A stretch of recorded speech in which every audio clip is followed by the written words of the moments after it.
Hello and welcome to another episode of the Startup Operator Roundup. I'm Roshan And I'm Gunjan Saha, and together we break down the biggest headlines from India's growing startup ecosystem.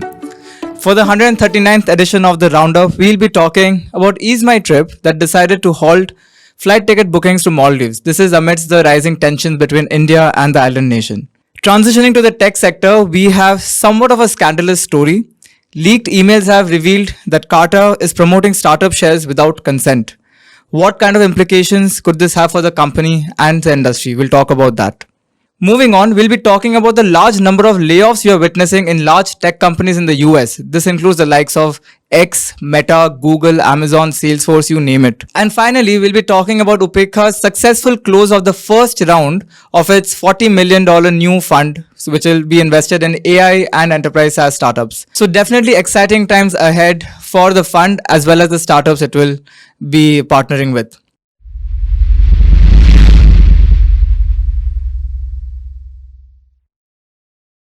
But before we dive in, if you are a regular listener to the Startup Operator podcast, do consider liking this video and sharing it with your friends.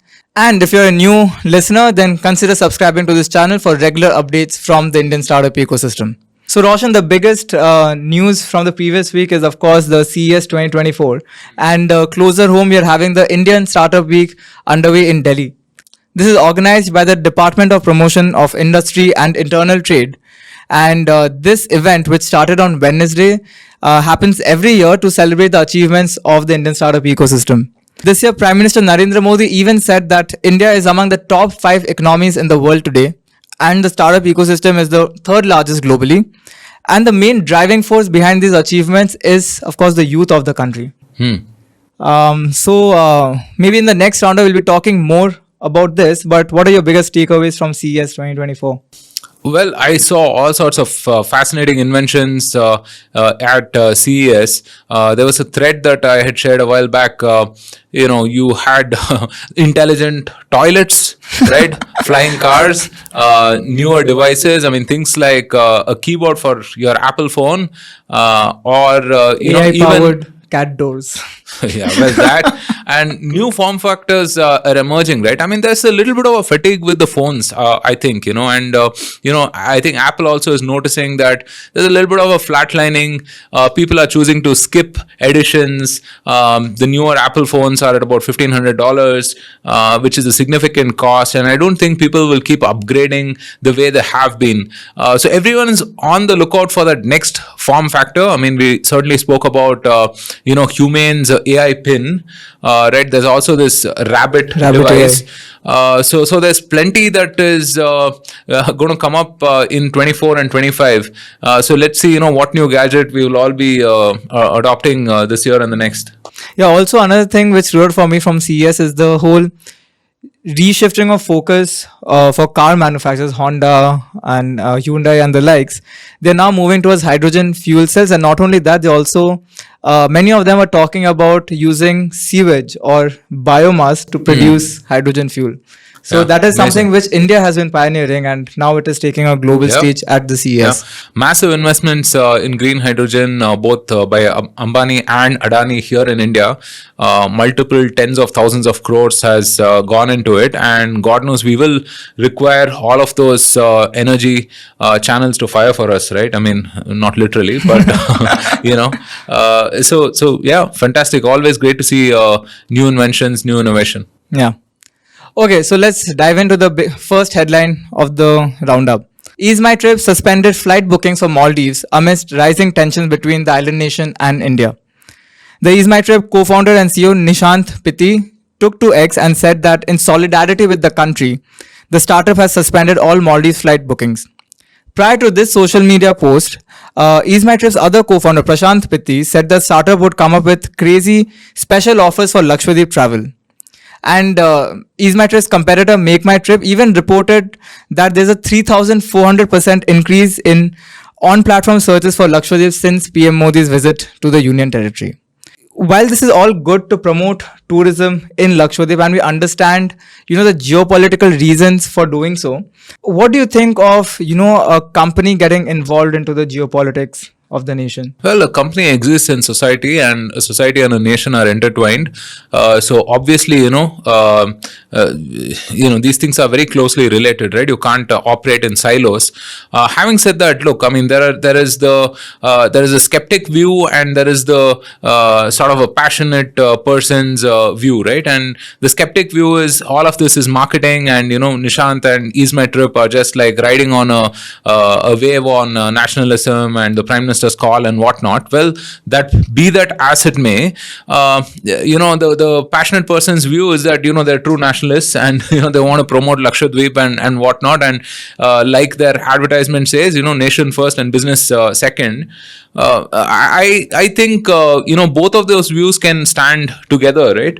But I will say this, right? Maldives is one of the most popular destinations, and to be suspending those flights, they are taking a hit. Obviously, they're taking a hit on their top line in order for them to come with a stand for sure, right?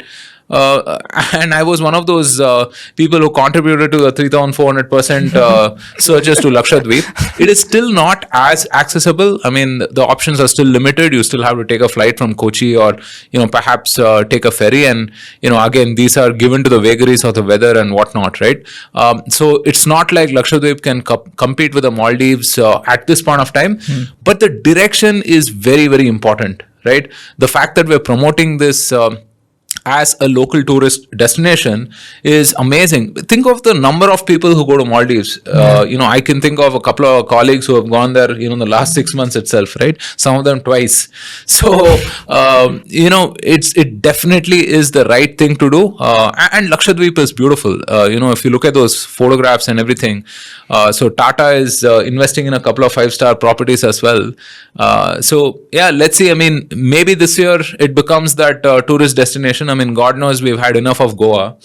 So we have another beach place to go to, right, aside from Goa and Gokarna.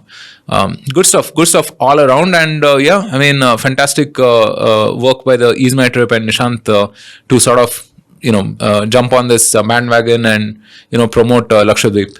So that's a very interesting point you bring about, right? But let's change perspective. If it was not EaseMyTrip, let's say if it was Google, right, that was trying to do something which would be of the interest to the United States, and was using its tech powers to control the nation's interest, right?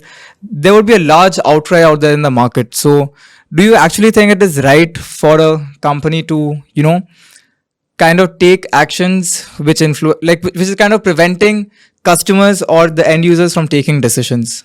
See, it's a trade-off, and at the end of the day, a private company can choose to operate the way it wants to within the legal ambit of a certain country, right? I mean, in this case, EaseMyTrip has said that it will forego revenues on its Maldives bookings, right, and rather promote Lakshadweep. Now, again, it's up to them, right? It's their platform, it's up to them. And see, don't forget, I mean, I did mention a while back, right? 99, when the Kargil war happened, I mean, there were problems with our maps and geolocations and everything, right? So all of these private entities do adhere to some national interests at the end of the day, right? And again, which is also the reason why we need to have indigenization. We need to have our own things end to end, right? Now, that's 100% not a practical solution, right? You will not have everything of your own, and obviously you will have to depend on countries and so on. But you have to play geopolitical might where you can, right? Now, Maldives is a small island nation. I mean, sure, they're backed up by China, and the way, global warming is, Maldives may cease to exist in 30 or 40 years itself. Now, it is our fault as well that, we have not, kept up great relations in the past with them, right? And we should definitely influence our neighbors positively. I mean, and we have been doing that, right? I mean, whether it's Sri Lanka or Nepal, we have been making amends for, what we've done in the past. It's at the end of the day, I mean, yeah, it's up to a private company to choose, what it wants to do, the way it operates within the, legal framework of a country, I would say. Well, interestingly, talking about neighbors, yesterday I came across this fact that there are no direct flights between India and Pakistan. Did you know that? Yeah, I mean, see, again, this is something that, few folks like Harsh Madhusudan, for example, right, the economist and author, I mean, he keeps saying that, at some point of time, Pakistan, for its own existence, will have to trade with India, It has to put aside all of this, there's no decent word for saying it, but all of this, riffraff behavior and all this terrorism and stuff, it will have to put aside all of those things if it needs to sort of not self-implode, which is what is happening at this point of time. I mean, I follow a couple of Pakistani podcasters, and what's happening there is crazy. Yeah. The Pakistan, the Karachi police did not have money for fuel. So there was this odd case where thieves are like robbing stuff and like running away, and these guys are not able to chase them. So it's an implosion of sorts. So yeah, I mean, at whatever point they choose to like put aside all this nonsense and be civil, we should trade with them. And I don't know, I mean, let's see, it might happen in our lifetimes for sure, I think. Oh, interesting. All right, moving on to the next topic. Leaked emails show Carta marketing the shares of startup clients even without their consent. Carta is facing backlash after admitting that it misused sensitive client information to target startup Linear's investors on behalf of its private stock exchange business called Carta X. CEO Henry Ward has said that it was an isolated incident involving a single employee who breached the internal protocols. However, emails and marketing material sent by Carta, viewed by Business Insider, raised some doubts about the characterization. The debate about Carta mixing its business of managing company ownership and brokering deals focus on sensitive data it holds. This includes shareholder contact info, share prices, transaction details, and others. Carta X could use this information to find and approach possible sellers of startup shares, which could lead to issues. But Carta's biggest, marketing messaging out there was the fact that it helps protect such sensitive information while also trying to earn commission from deal broking. How do you think this is going to play out for the company?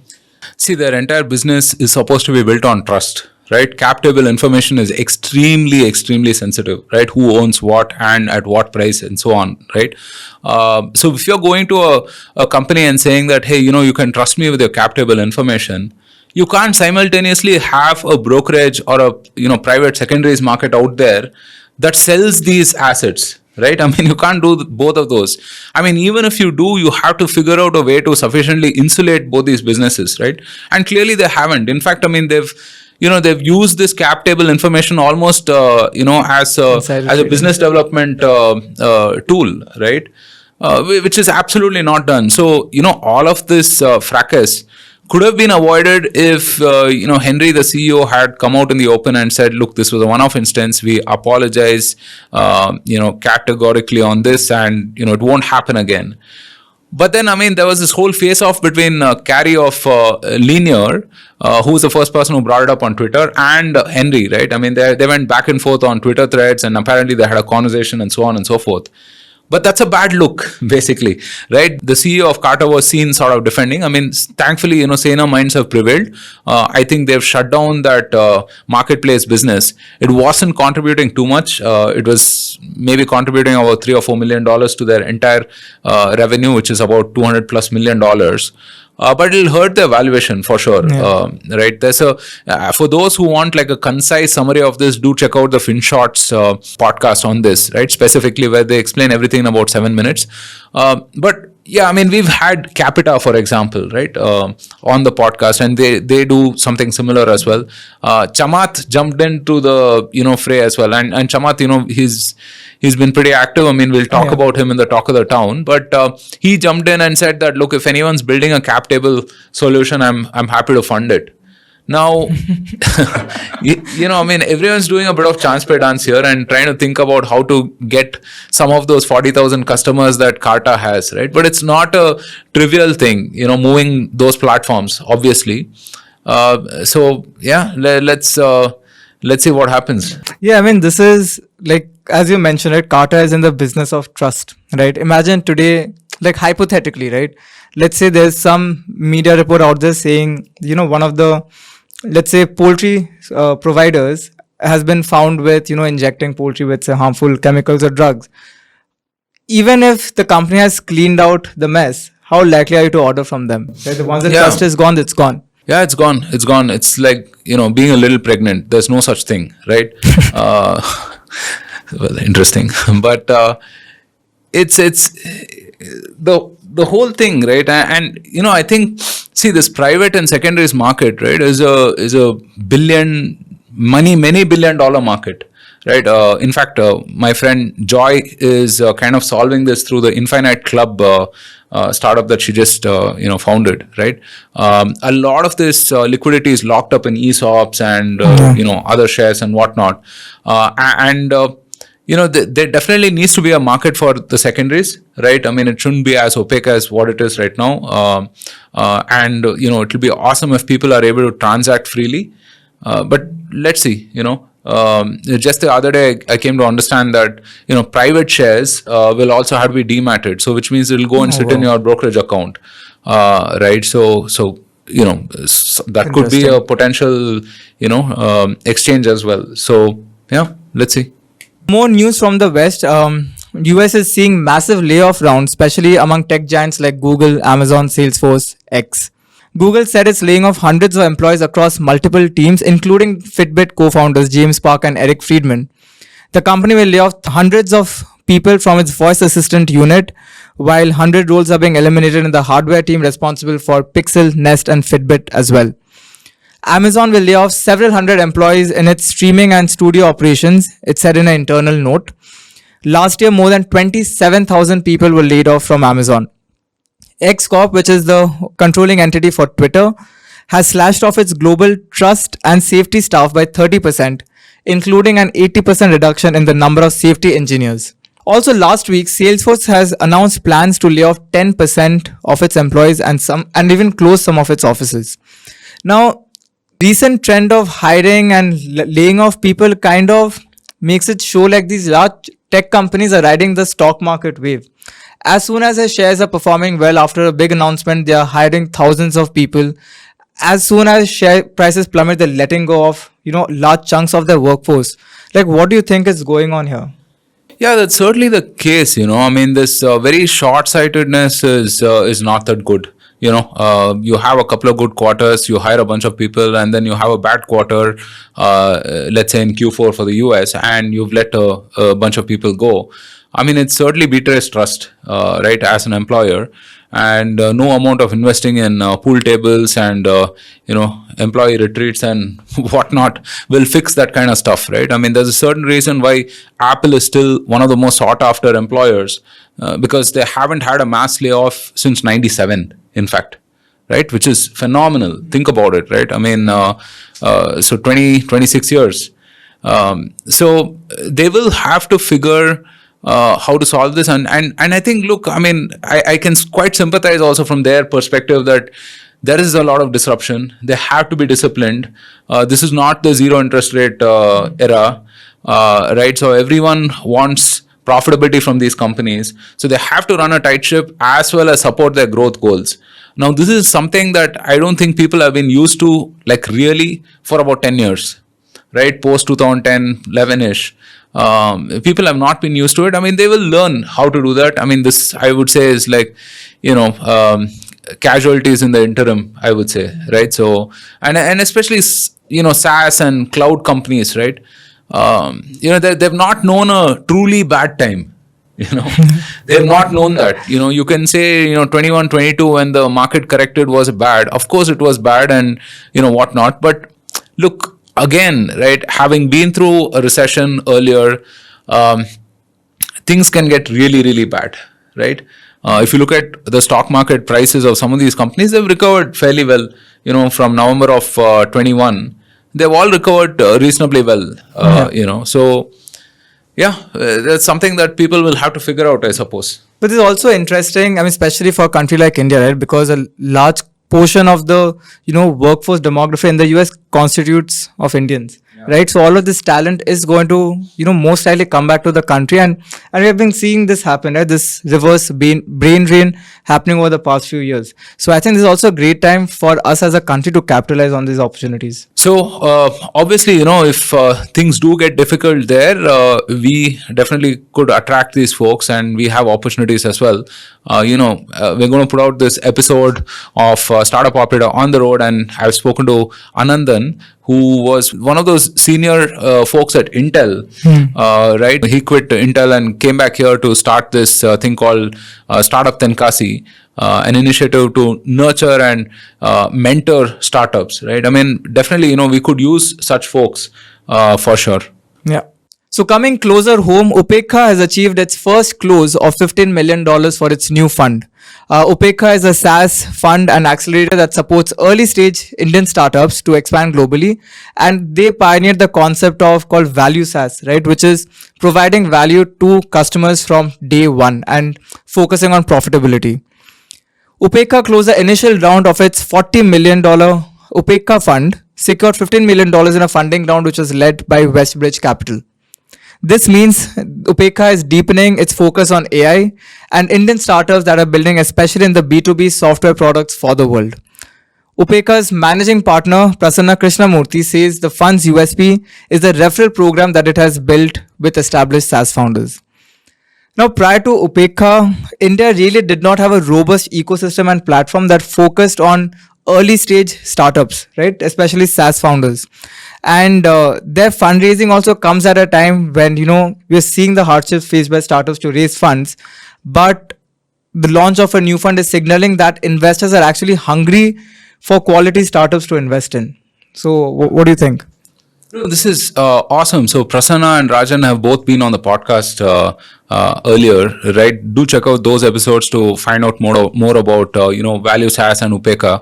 I'm reminded of Microsoft Accelerator. Waymo was part of the Accelerator, a bunch of SaaS companies as well. That was the closest equivalent to a SaaS accelerator / incubator that we had for a long time.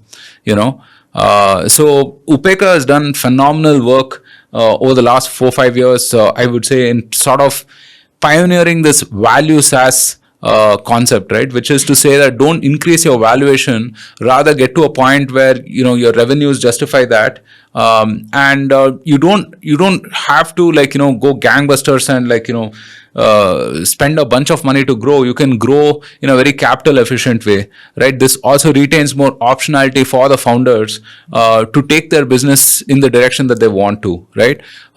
So oftentimes there is a dichotomy of whether bootstrap or funding. I think Upekkha is sort of saying there is a certain middle path, right? I mean, you don't have to skew overly towards one path or the other.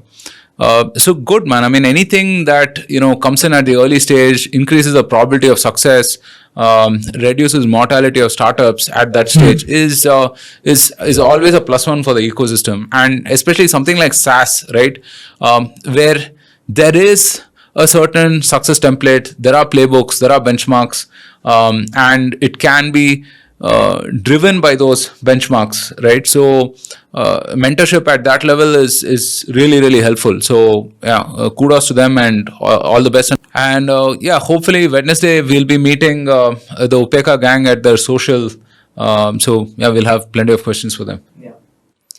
Before we move on to the talk of the town section, here are the most notable fundraisers of the week. Well, interestingly, the second week of January turned out to be a positive one for the Indian startup ecosystem, with venture funding crossing $100 million mark. Notable startups include healthcare company CureBay that raised 62 crores or $7.5 million from Eliver Equity and existing investors. Fintech startup SalarySay raised $5.25 million from Peak 15's Surge and Pravega Ventures. And B2B startup Karkhana.io, that's in the manufacturing space, raised around $6.3 million from Arkham Ventures and Vertex Ventures and others. So definitely we are seeing, I won't say we are building momentum, but at least this has been a good week for fundraisers. Yeah, interesting. So for the talk of the town section, you mentioned Chamath posting on Twitter. I'm starting an incubator funded entirely by me. It's called 1890. Tell us what enterprise software you use and my team and I will build you an 80% feature complete version at a 90% discount. Well, of course, you'll be wondering how. He says we are using AI and offshoring to make this happen. So it looks like we're already seeing the AI revolution execute on ground. No, it's good. It's definitely good. Anything that makes for cheaper software is a net positive, even if in the interim period it causes a lot of heartburn, right?